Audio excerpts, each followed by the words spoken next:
how often? Okay, let me repeat his question. He asked me, does IRS come in to check your inventory?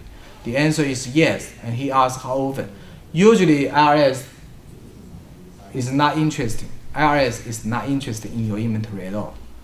Only when they really have the trouble, they don't trust your bookkeeping.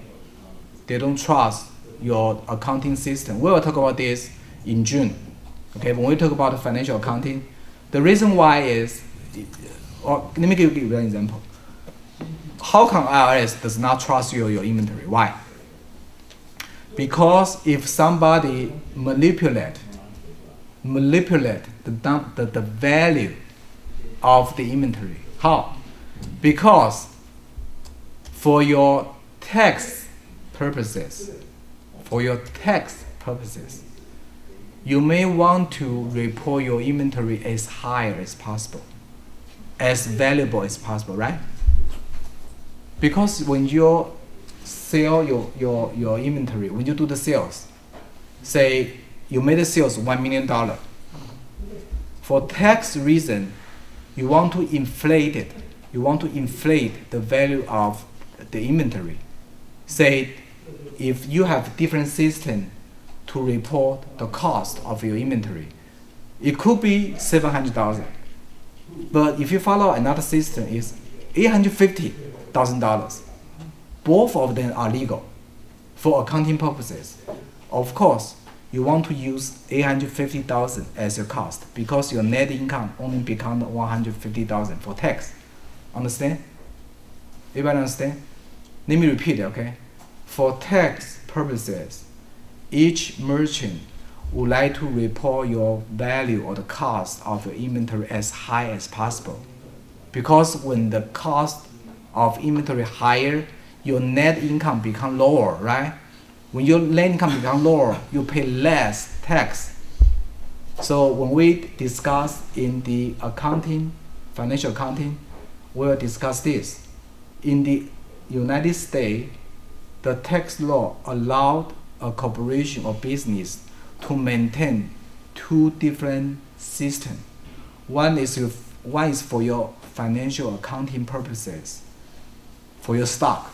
If you are a public company, you have one system report to SEC, another report to IRS. In the United States, is totally legal.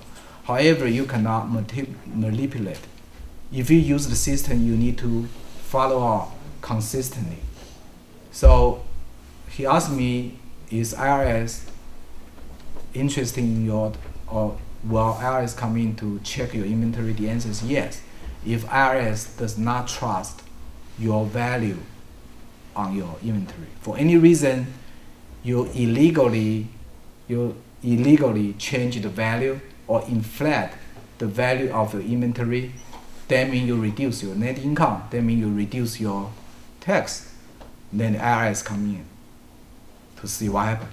And for the accounting purposes, we will discuss that.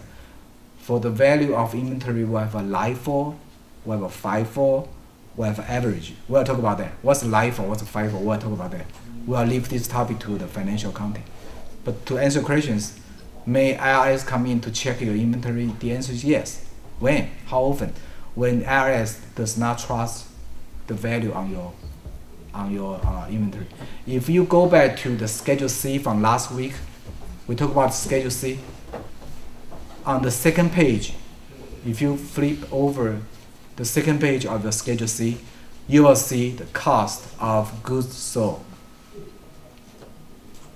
COG. Cost of goods sold is nightmare. Okay? It's nightmare for any retail business, for wholesale business. So that's why I suggest if you have such a choice, do not get involved in the retail business. Don't get into it. The nightmare for the retail or wholesale business or for manufacturing is to check the inventory. You need to check inventory once a month, like a Macy's, like a Target, like any other retail business. That's a nightmare.